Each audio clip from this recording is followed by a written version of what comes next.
Hi everyone, so welcome to the second chapter of the lecture series on jurisprudence. आज का हमारा topic है natural law school of jurisprudence. तो सबसे पहले मैं आपको छोटा सा ब्रीफ दे देता हूँ क्या इस वाले वीडियो में हम आज क्या पढ़ने वाले हैं. पहला है आपका what are schools of jurisprudence, types of knowledge, time periods and development of natural law, ancient period, medieval period, renaissance period, modern period. इसके जो भी सबसे बढ़िया वाले स्कॉलर्स या फिर फिलोसोफर्स थे वो कौन थे, हम इसके बारे में डिस्कस करेंगे. तो let's start. So what are schools of jurisprudence. अब ये स्कूल का मतलब वो वाले स्कूल नहीं है जिसमें हम पढ़ने के लिए जाया करते थे. यहाँ पे स्कूल का मतलब है स्कूल ऑफ थॉट. जाहिर सी बात है कि ज्यूरिस्प्रूडेंस है तो इसमें बहुत सारे ज्यूरिस्ट, फिलोसोफर्स, थिंकर्स एक्सेट्रा थे. और हर किसी का अपना यूनिक थॉट हुआ करता था. तो जिन थिंकर्स की सिमिलर आइडियोलॉजीज हुआ करती थी उन्हें हम सेम स्कूल ऑफ थॉट में डाल देते थे. अब इसके बेसिस पे बहुत सारे ज्यूरिस्प्रूडेंस के स्कूल्स निकल करके आए. लेकिन जो सबसे प्रोमिनेंट 5 हैं जिनको हम पढ़ेंगे वो है natural school, historical school, socialist, analytical और रियलिस्ट स्कूल. ठीक है. अभी आने वाली क्लासेस में हम इनको अच्छे से डिस्कस करेंगे. एक और स्कूल है फिलोसॉफिकल स्कूल. ये नेचुरल स्कूल से ही निकल करके आया है लेकिन फिर भी इसकी खुद की एक पर्सनालिटी है. इसकी कितनी सिमिलैरिटी है नेचुरल स्कूल के साथ में वो आप इस ग्राफ के साथ में देख सकते हो. तो आज हम पढ़ेंगे नेचुरल स्कूल ऑफ लॉ के बारे में. इस स्कूल के हिसाब से कुछ ऐसे लॉज होते हैं जो कि इम्यूटेबल होते हैं और एटर्नल होते हैं. इम्यूटेबल मतलब कि आप इसमें किसी भी टाइप का कोई चेंज कभी ला ही नहीं सकते. ये जैसा है वैसा ही रहेगा. और दूसरा होता है एटर्नल मतलब कि इसकी ना तो कोई बिगनिंग है ना तो कोई एंड है. जब तक हम हैं तब तक ये रहेगा. तो ऐसे लॉज हैं इसके हिसाब से. These laws are a constant body of immutable truths unaffected by human believes and attitudes.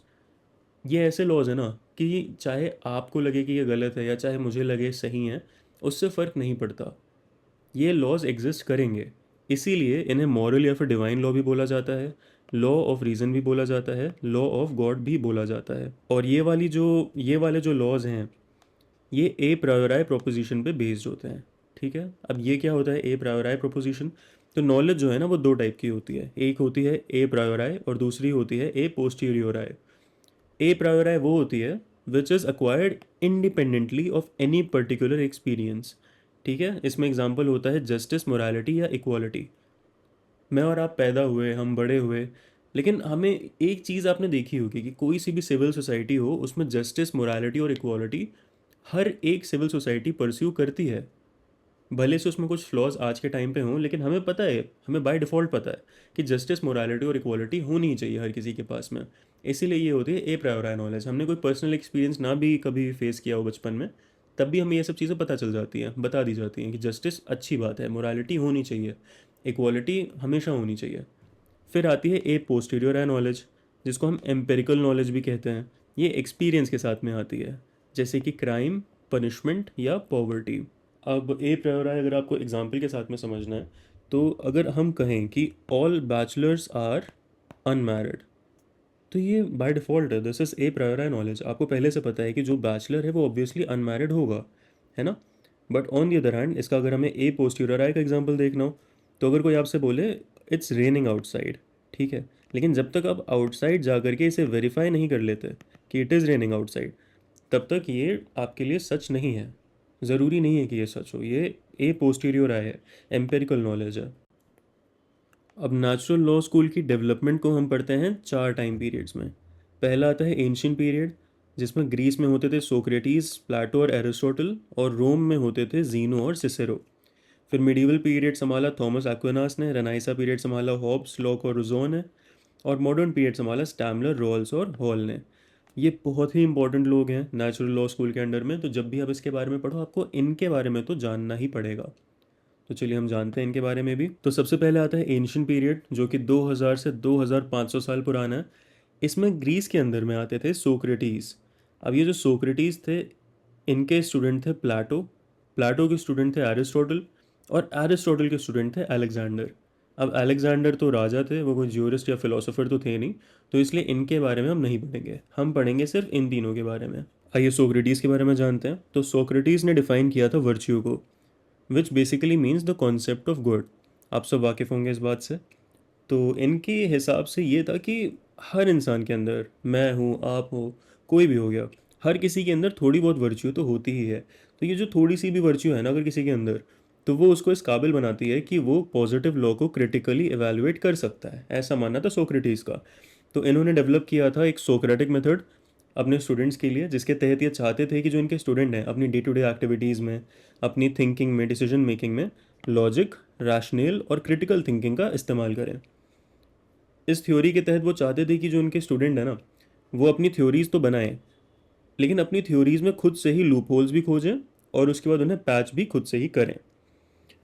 हमारी आज की बहुत सारी मेथोडोलॉजीज इसी सोक्रेटिक मेथड से इंस्पायर्ड है, बट इसके बावजूद उस टाइम पे यानी कि 399 बीसी पे लोगों ने इनके ऊपर इल्ज़ाम लगाया कि आप हमारे यंग लोग जो है ना, उनकी थिंकिंग को करप्ट कर रहे हो, अजीब व गरीब से भगवानों में आप उनको विश्वास दिलवा रहे हो। तो इसलिए उन्हें एग्जीक्यूट कर दिया गया 399 बीसी में। तो चलिए समझते हैं प्लेटो के बारे में। तो प्लेटो जो थे वो स्टूडेंट थे सोक्रेटिस के। मैटर ऑफ फैक्ट, आज अगर आप सोक्रेटिस के बारे में कुछ भी जानते हैं तो उसका श्रेय जाता है इन महाशय को। क्यों? क्योंकि सोक्रेटिस पढ़ाते बहुत बढ़िया थे, लेकिन वो कभी भी कुछ लिखते नहीं थे। तो उनसी चीज़ों को जान करके, समझ करके राइटिंग के फॉर्म में लेकर के आए हैं प्लेटो। अब प्लेटो ने हमें दिया डॉक्ट्रिन ऑफ फॉर्म्स। फॉर्म्स क्या है? Forms are transcended archetypes that exist independently of physical world, human mind या फिर स्पेस एंड टाइम। इसका मतलब क्या हुआ? मतलब मैं आपको समझाता हूँ। अब मान लो कि मैंने आपको बोला, अज्यूम करो कि सुनो, एक पेन उठाओ और एक सर्कल ड्रॉ करो। अब सर्कल सुनते ही आपके दिमाग में पिक्चर कुछ ऐसी बन के आएगी, है ना? एक परफेक्ट सा सर्कल, छोटा सा प्यारा सा सर्कल। लेकिन जब आप अपना पेन पेपर उठाओगे और ड्रॉ करने के लिए बैठोगे तो आपसे बनेगा कुछ ऐसा, है ना? अन्यथा आप एक बहुत ही प्रोलिफिक आर्टिस्ट ना हो तब तक आपसे कुछ ऐसा बनेगा। अब सोक्रेटिस का कहना ये था कि ये जो आपके दिमाग में आया, सर्कल बोलते ही जो एक परफेक्ट वर्जन ऑफ सर्कल आपके दिमाग में आया, इसे हम बुलाते हैं आइडियल फॉर्म। ठीक है? And this is the reality, this is the ultimate truth, this ideal form is the ultimate truth, this is what we should pursue. हमें यही आइडियल फॉर्म अचीव करने की तरफ कार्यरत होना चाहिए। लेकिन हम बनाते क्या हैं? हम अपने आसपास देखते क्या हैं? हम बनाते हैं ये होता है इम्परफेक्ट फॉर्म। ये माया है, this is not the truth. ये बस वो है जो आपको दिखता है, ये अल्टीमेट रियलिटी नहीं है। तो इस कॉन्सेप्ट को हम बुलाते हैं idealism, which means believing in और परस्यूइंग सम परफेक्ट विजन और बिलीफ। प्लेटो के लिए गुडनेस, वर्च्यू या ऑनेस्टी जैसे जितने भी कॉन्सेप्ट है ना, वो आइडियल फॉर्म है, एकदम इस सर्कल की तरह परफेक्ट, फ्लॉलेस। ये एटर्नल है और ये इम्यूटेबल है। क्योंकि प्लेटो का मानना ये था कि ये वाले जो कॉन्सेप्ट है ना, वर्च्यू, गुडनेस, ऑनेस्टी, ये मुझे, आपको, इस दुनिया में जितने भी इंसान हैं, हम सबको इक्वली डिस्ट्रीब्यूट किए गए हैं। क्यों? ताकि हमारे अंदर एक सेंस ऑफ जस्टिस बना रहे। अब आप उसका इस्तेमाल किस तरह से करते हैं, इंटरप्रेट किस तरह से करते हैं, वो आपके ऊपर है। लेकिन फिर भी दिया हम सबको बराबरी से गया है ये। तो ये था आपका डॉक्ट्रिन ऑफ फॉर्म्स। अब पढ़ते हैं एरिस्टोटल के बारे में। तो एरिस्टोटल जो थे वो आपके ग्रीक पॉलीमैथ थे। पॉलीमैथ मतलब कि इनको बहुत सारी फील्ड्स में अच्छी खासी नॉलेज थी। ठीक है? इसके साथ साथ ये प्लेटो के स्टूडेंट भी थे और इन्होंने ही वेस्टर्न लॉजिक की फाउंडेशन भी रखी थी। अब जो प्लेटो की थ्योरी ऑफ फॉर्म्स थी, इससे एरिस्टोटल पूरी तरह से सहमत नहीं थे, लेकिन जो फॉर्म्स का कॉन्सेप्ट है उससे वो थोड़ा बहुत अग्री करते थे। एरिस्टोटल का मानना था कि forms do not exist independently और every form is a form of something. और यही वाला जो लॉजिक था, इसकी वजह से ही लेकर के आए सब्सटैंशियल फॉर्म का कॉन्सेप्ट। अब सब्सटैंशियल फॉर्म क्या होता है, हम अपने पिछले वाले एग्जाम्पल से समझते हैं। फॉर एग्जाम्पल, मैंने आपको बोला कि एक सर्कल ड्रॉ करो, ठीक है? तो एकदम पिछली बार की तरह ही ये एकदम परफेक्ट सा सर्कल आपके दिमाग में आया, आपने सोचा यही बनाऊंगा, लेकिन फिर जब आप बनाने बैठते हैं तो बनता है कुछ ऐसा सा, है ना? अब अगर प्लेटो होता है एरिस्टोटल की जगह, तो वो तो सीधा बोल देते कि आइडियल फॉर्म तो यही वाला है, ऐसा ही होता है आइडियल, ये वाला तो बस एक इमिटेशन है, ये वाला सही नहीं है। ठीक है? बट एरिस्टोटल ऐसे नहीं थे, ये कॉन्सेप्ट लेकर के आए थे सब्सटैंशियल फॉर्म का। अब सब्सटैंशियल फॉर्म क्या होता है? वो कहता है कि अगर आपने किसी भी चीज़ का कोई सब्सटैंशियल फॉर्म है ना, अगर आपने वो हटा दिया तो उससे वो चीज़ या तो बदल जाती है, चेंज हो जाती है, या तो फिर वो एग्जिस्ट करना ही ख़त्म कर देती है। ठीक है? अब एक सर्कल का सब्सटैंशियल फॉर्म क्या हो सकता है? सर्कल का सब्सटैंशियल फॉर्म यही है कि उसमें कोई एज ना हो और बाकी वो क्लोज्ड हो। मतलब कि राउंड होना चाहिए, क्लोज होना चाहिए, बन गया आपका सर्कल। ठीक है। तो सब्सटैंशियल फॉर्म के लॉजिक के हिसाब से ये वाला भी उतना ही सर्कल है जितना ये है। ठीक है। आप एक बच्चे को बिठाओ, बोलो इसमें से सर्कल कौन सा है, वो बोलेगा दोनों सर्कल हैं, both of these are circle. लेकिन अगर मैंने इसके सब्सटैंशियल फॉर्म में कुछ भी इधर उधर किया तो ये सर्कल या तो डिफरेंट टाइप का कुछ हो जाएगा या तो ये एग्जिस्ट करना ही बंद कर देगा। कैसे? मान लो कि मैंने सर्कल ड्रॉ करना स्टार्ट किया लेकिन फिर मैंने इसमें एक एज ला दिया। ठीक है। और एज के साथ साथ मैंने इसको क्लोज नहीं किया, मैंने इसको ओपन ही छोड़ दिया। तो आप में से कोई भी क्या इस फॉर्म को एक सर्कल मानेगा? नहीं, आप में से कोई भी इसे सर्कल नहीं मानेगा क्योंकि ये रह ही नहीं गया। इसका जो सब्सटैंशियल फॉर्म था हमने वहीं चेंज कर दिया। सो ये कॉन्सेप्ट था एरिस्टोटल का सब्सटैंशियल फॉर्म। तो अभी तक हमने पढ़ा था ग्रीस के बारे में, अब हम पढ़ लेते हैं थोड़ा सा रोम के बारे में। रोम के जो दो सबसे प्रोमिनेंट फिलोसोफर्स थे अपने टाइम में, यानी कि एंशियंट पीरियड में, उनमें से एक थे जीनो और एक थे सिसेरो।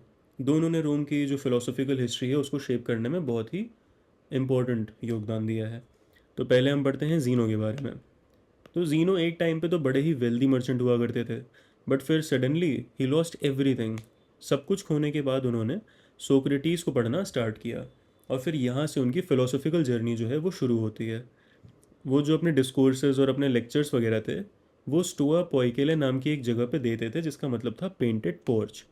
ठीक है। तो स्टोआ पोइकेले से ही जो इनकी आइडियोलॉजी थी स्टोइसिज्म, उसको अपना नाम मिलता है और इनके फॉलोअर्स को नाम मिल जाता है स्टोइक्स का। तो जो भी जीनो की आइडियोलॉजीज़ को फॉलो करते हैं वो स्टोइक कहलाते हैं। जो रोमन एम्पायर था वो स्टोइसिज्म से बहुत ज़्यादा इन्फ्लुएंस था। ठीक है। और स्टोइसिज्म को हम नेचुरल लॉ की एक ब्रांच मानते हैं। अब जो रोमन्स थे वो नेचुरल लॉ को तीन ब्रांचेस में डिवाइड करते थे। पहला था आपका jus civile, which was civil law for Roman citizens only, सिर्फ उन्हीं पे अप्लाई होता है। दूसरा था जस्ट नेचुरलिस, ये प्रिंसिपल्स ऑफ नेचुरल लॉ था। और फिर तीसरा आता है जस्ट जेंटियम। यहाँ के जो मैजिस्ट्रेट वगैरह हुआ करते थे वो सिर्फ फॉरेनर्स के ऊपर अप्लाई होने वाले जो रूल्स बनाते थे वो आता था जस्ट जेंटियम में। तो ये हो गई जीनो की बात। फिर आ जाते हैं सिसेरो। तो ये रोमन स्टेट्समैन थे, ओरेटर थे, फिलोसोफर थे और इन्होंने बहुत सारी ग्रीक फिलोसफीज़ को लैटिन में कन्वर्ट भी किया, मतलब ट्रांसलेट भी किया। इनका ये मानना था कि जो लॉ है ना वो हाईएस्ट रीज़न है, इसके ऊपर कुछ नहीं आता। लॉ ही है जो बताता है कि क्या चीज़ें सही हैं, क्या गलत हैं, क्या चीज़ें करनी चाहिए और क्या चीज़ें हमें प्रिवेंट करनी चाहिए। अब हम बढ़ते हैं मिडिल एजेस की तरफ में, यानी कि मिडीवल पीरियड जो कि चला था 10th से 12th सेंचुरी तक में। इसमें जो फिलोसफी को आगे बढ़ाने का जिम्मा था वो कैथोलिक फिलोसोफर्स और थियोलॉजियंस ने उठाया। थियोलॉजियंस मतलब जो रिलीजन की स्टडी करते हैं, थियो मतलब होता है गॉड और लॉजी मतलब की स्टडी। तो फिर यानी कि जो गॉड की यानी रिलीजन की स्टडी करता है उन्हें कहते हैं थियोलॉजियंस। तो इन्होंने मिडिल एजेस में नेचुरल लॉ की एक नई थ्योरी ला करके हमें दी। ठीक है। इनकी भी थ्योरीज का जो बेसिस था वो थियोलॉजिकली था, मतलब रिलीजियस बेसिस पे ही दी थी। बट स्टिल ये इतना ऑर्थोडॉक्स नहीं था जितना 10th 12th सेंचुरी के पहले वाले जो आपके क्रिश्चियन फादर्स रहे होंगे उन लोगों का बहुत ही स्टॉन्च, बहुत ही ऑर्थोडॉक्स मामला था। बट यहाँ पे उतना नहीं था। इन लोगों ने अपने कॉन्सेप्ट्स में रैशनल और सिस्टमैटिक तरीकों को ज़्यादा अपनाया। अब जो यहाँ पे आप जिन महाशय की फ़ोटोग्राफ देख रहे हैं इनका नाम है सेंट थॉमस एक्विनास। ये अपने टाइम के सबसे प्रोमिनेंट फिलोसोफर्स में से एक थे। तो चलिए इन्हीं के बारे में हम पढ़ते हैं। तो इन्होंने लॉ को चार कैटेगरीज में डिवाइड किया। पहला है law of God, natural law, divine law और ह्यूमन लॉ। नेचुरल लॉ वो है जो कि reveals it self through natural reason. Natural reason क्या है? जैसे कुछ चीज़ें हैं जो हमें पता है, नेचुरली पता है, बचपन से पता है कि ये चीज़ गलत है, ये चीज़ सही है। जैसे कि चोरी करना गलत बात है, मर्डर करना गलत बात है, अपने से बड़ों को इज्जत देना अच्छी बात है, जो ज़रूरतमंद हैं उनकी मदद करना अच्छी बात है। तो ये हमारी नेचुरल थिंकिंग है, नेचुरल रीजनिंग है। तो जो ऐसे वाले लॉज होते हैं इन्हें हम कहते हैं नेचुरल लॉज। और हम एज अ ह्यूमन बीइंग इन्हें अपनी लाइफ में इसलिए लाते हैं ताकि जो हमारे जो डेली अफेयर्स हैं, जो हमारे रिलेशंस हैं, हम उनको गवर्न कर सकें, अच्छा बना सकें इन सब चीज़ों को। फिर आता है डिवाइन लॉ। अच्छा, थॉमस एक्विनास को आप एक दफ़ा देखिए, आपको क्या लगता है ये थोड़े रिलीजियस टाइप के होंगे या फिर सोक्रेटिस की तरह थोड़े रेबेलियस टाइप के होंगे? एक्चुअल में ये दोनों का एक थोड़ा मिक्सचर थे, रेबेलियस नहीं थे बट ये लॉजिकल भी थे और साथ ही साथ थोड़े रिलीजियस भी थे। क्यों? क्योंकि उन्होंने चर्च को अथॉरिटी दी डिवाइन लॉ को इंटरप्रेट करने की। इन्होंने जो चर्च की पोजीशन थी उसे स्ट्रेंथन कर दिया, चर्च की अथॉरिटी बढ़ा दी। क्योंकि पहले क्या होता था ना कि चर्च जो भी कहता था लोग उसको सिर्फ भक्ति भावना से मानते थे कि चलो चर्च ने बोला है तो कर लेता हूँ, कोई लॉजिकल रीजनिंग नहीं थी उसके पीछे। लेकिन इन्होंने क्या किया, इन्होंने चर्च की सुपरमेसी बढ़ा दी, उसकी चीज़ों को एक रैशनल आर्ग्यूमेंट दे करके, एक रैशनल आर्ग्यूमेंट चर्च के फेवर में दे करके, कि आप जो काम कर रहे हो फेथ तो है ही, उसके साथ साथ मैं आपको एक लॉजिकल रीजनिंग भी दे देता हूँ। तो जो चीज़ें जो लोग पहले क्वेश्चन भी करते होंगे ना कि अरे यार ये मैं क्यों कर रहा हूँ, क्या करवा रहे हो मुझसे, तो उसके आंसर्स इन्होंने ला करके दे दिए। तो अब चर्च के पास आ गई है डिवाइन लॉ की अथॉरिटी, कि जितनी भी आपके स्क्रिप्चर्स वगैरह हैं उसको अब चर्च ही इंटरप्रेट करेगा। ठीक है। फिर एक्विनास कहते हैं कि जो पॉजिटिव लॉ है it must confirm to natural law. बहुत ही सिंपल सी बात है। नेचुरल लॉ हमने अभी आपको बताया कि जैसे मर्डर ना करना, नेचुरल लॉ वगैरह ये सब चीज़ें नेचुरली आती हैं आपके जहन में। पॉजिटिव लॉ है वो है जैसे ह्यूमन लॉज, हमारा कॉन्स्टिट्यूशन, पासपोर्ट एक्ट, ये सब हमने बनाए हैं, राइट। तो ये सब पॉजिटिव लॉज हैं। अब इनका ये कहना है कि पॉजिटिव लॉ जो है सिर्फ तब वैलिड है अगर ये नेचुरल लॉ के साथ में बैठ रहा है, if it confirms with natural law. अगर कोई भी एक ऐसा पॉजिटिव लॉ आपने बना दिया जो कहता है कि मर्डर करना अच्छी बात है या फिर चोरी करना अच्छी बात है, तो नहीं, ये गलत है। एक्विनास इसके अगेंस्ट हैं। दोनों कॉम्प्लीमेंट करने चाहिए एक दूसरे को। तो अब हम पढ़ते हैं थोड़ा सा रेनाइसा पीरियड के बारे में, जो कि 14 से 17 सेंचुरी तक चला था। इतिहास में इसे मॉडर्न क्लासिकल एरा के नाम से भी जाना जाता है। और इस टाइम पर रैशनलिज्म यानी कि लॉजिकल थिंकिंग बहुत तेज़ी से बढ़ी थी, और बहुत सारी अलग अलग फील्ड्स में नए नए आइडियाज़ इमर्ज होना स्टार्ट हो गए थे।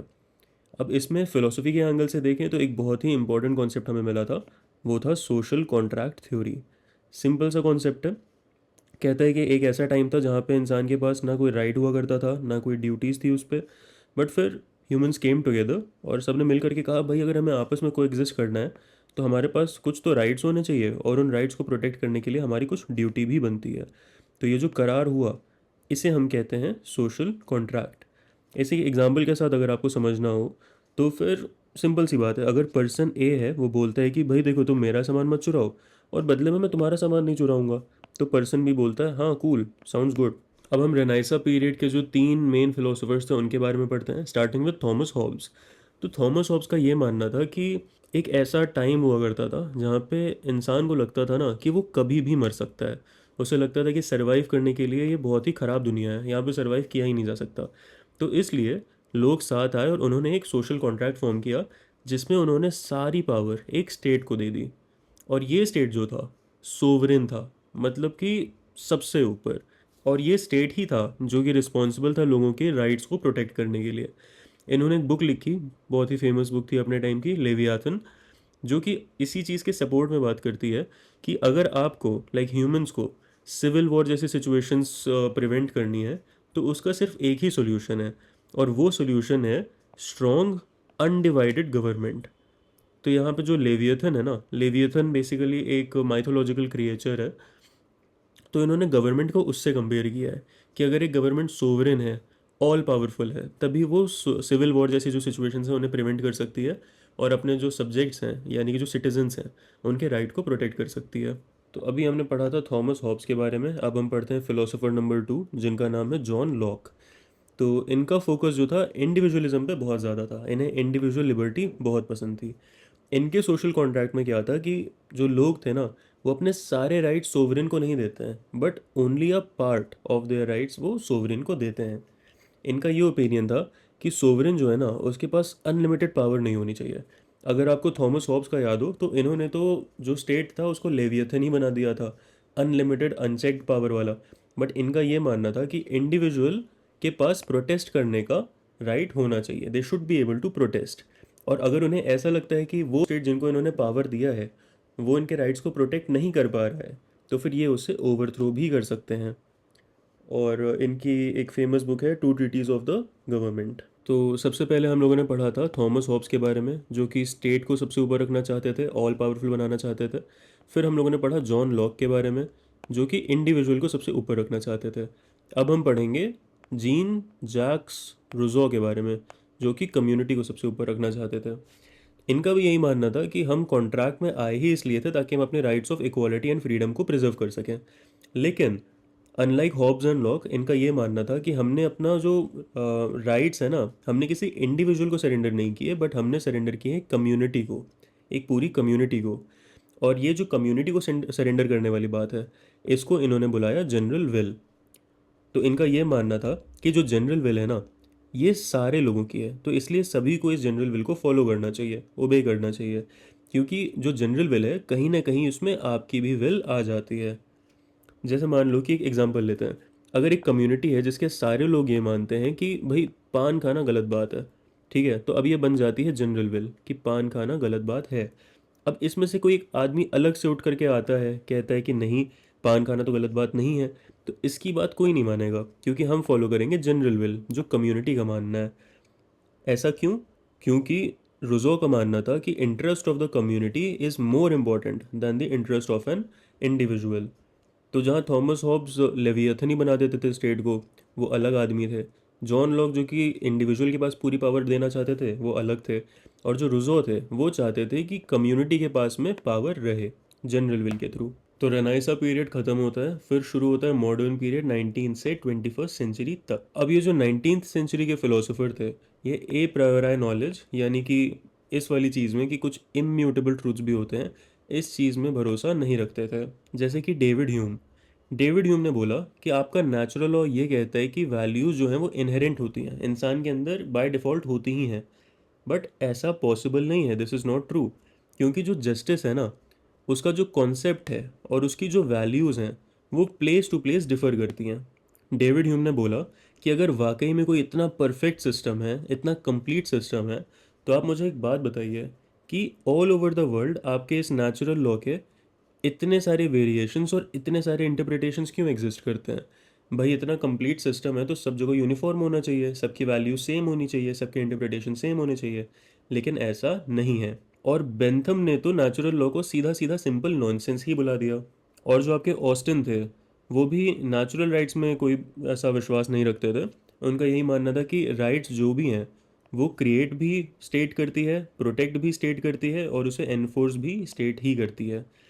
उनका ये कहना था कि सोशल कॉन्ट्रैक्ट जैसी कोई चीज़ नहीं होती है।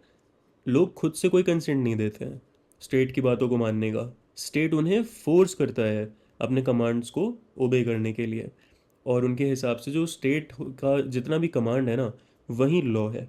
नेचुरल लॉ जैसा कुछ नहीं है, ठीक है। तो इन सब को आपने देखा होगा, काफ़ी यूनानिमस से थॉट्स हैं इनके नेचुरल लॉ को लेकर के कहीं ना कहीं। फिर आता है 20th सेंचुरी। इसमें लोगों ने बोला कि भाई जो नेचुरल लॉ है ना, इसे रिवाइव करते हैं। क्यों? क्योंकि लोगों को एक ज़रूरत महसूस हुई कि ये जो कुछ तो बेसिक वैल्यूज़, कुछ तो बेसिक स्टैंडर्ड्स हमारी सोसाइटी में रहने चाहिए ना, और वो आ रहे थे नेचुरल लॉ के साथ में ही। तो स्टैमलर ने बोला बिल्कुल मैं आपकी इस बात से सहमत हूँ, लेकिन मैं मानता हूँ कि नेचुरल लॉ वेरिएबल कंटेंट के साथ सही है। वेरिएबल कंटेंट का क्या मतलब है? इन्होंने एक हाइब्रिड थ्योरी दी, जो कि हाइब्रिड थी एनालिटिकल और नेचुरल स्कूल की। इन्होंने बोला कि जो लीगल साइंस है ना, जो हम पढ़ रहे हैं, वो दो तरीके की होती है। एक होती है टेक्निकल और दूसरी होती है theoretical. Technical, content of law, जो हम ड्राफ्ट करते हैं, जो हम बिल्स पास करते हैं, फिर उसके एक्ट बनते हैं, है ना, तो वो सारी चीज़ें टेक्निकल हैं, वो कंटेंट ऑफ लॉ है। लेकिन जो थ्योरेटिकल वाला है वो अल्टीमेट प्रिंसिपल्स ऑफ लॉ के बारे में बताता है, जैसे कि चोरी करना गलत बात है, फ्रीडम ऑफ स्पीच अच्छी बात है। तो ऐसे कुछ आपके जो फंडामेंटल्स हैं ना, उनके बारे में बात करता है। एग्जाम्पल के साथ अगर आपको समझना हो, तो स्टीलिंग इज़ रॉन्ग, इस बात से मैं और आप हम सब वाकिफ़ हैं। लेकिन ये लीगल साइंस का सिर्फ थ्योरेटिकल कॉन्सेप्ट है। जब आपको इसे टेक्निकल फॉर्म में उतारना है, तो फिर आप बीएनएस का सेक्शन 303 लेकर के आते हो, जो कि स्टीलिंग को क्रिमिनलाइज कर देता है। तो यहाँ पे आपका थ्योरेटिकल भी आ जाता है, टेक्निकल भी आ जाता है, बन गया आपका हाइब्रिड। तो यही हाइब्रिड थ्योरी आपको स्टैमलर ने दी थी। फिर आते हैं जॉन रॉल्स। इनके बारे में आपको बस इतना पता होना चाहिए कि इन्होंने बुक लिखी थी थ्योरी ऑफ जस्टिस, और इन्होंने एक मिडिल ग्राउंड फाइंड करने की कोशिश करी थी यूटिलिटेरियनिज्म और नेचुरल लॉ के बीच में। इन्होंने हमें कुछ टर्म्स दिए, जैसे कि ओरिजिनल पोजीशन और wheel of ignorance, structure of society को समझाने के लिए। फिर आते हैं जेरोम हॉल, और ये कहते हैं, ऐसा करते हैं कि हम सारे डिसिप्लिन्स को ना रीयूनाइट कर देते हैं। तो ये उनकी एक कोशिश थी जूरिस्प्रूडेंस को एडिकेट बनाने की, जिसमें उन्होंने बोला कि हम ना पॉजिटिविस्ट, नेचुरलिस्ट और सोशलिस्ट स्कूल्स को कंबाइन कर देते हैं, और हम इसे बुलाएंगे इंटीग्रेटिव जूरिस्प्रूडेंस। तो इससे जो नेचुरल लॉ के एडवोकेट्स हैं उनका भी काम हो जाएगा, पॉजिटिविस्ट वालों का भी हो जाएगा, मिल करके सबका बढ़िया, सबका भला हो जाएगा इसमें। तो ये था जेरोम हॉल का पर्सपेक्टिव। तो यहाँ पे हमारी क्लास ख़त्म होती है, ये वाला चैप्टर ख़त्म होता है। अगले में हम पढ़ेंगे फिलोसॉफिकल स्कूल ऑफ जूरिस्प्रूडेंस। आज हमने कौन सा पढ़ा था? आज हमने नेचुरल पढ़ा था। और अगला होगा फिलोसॉफिकल।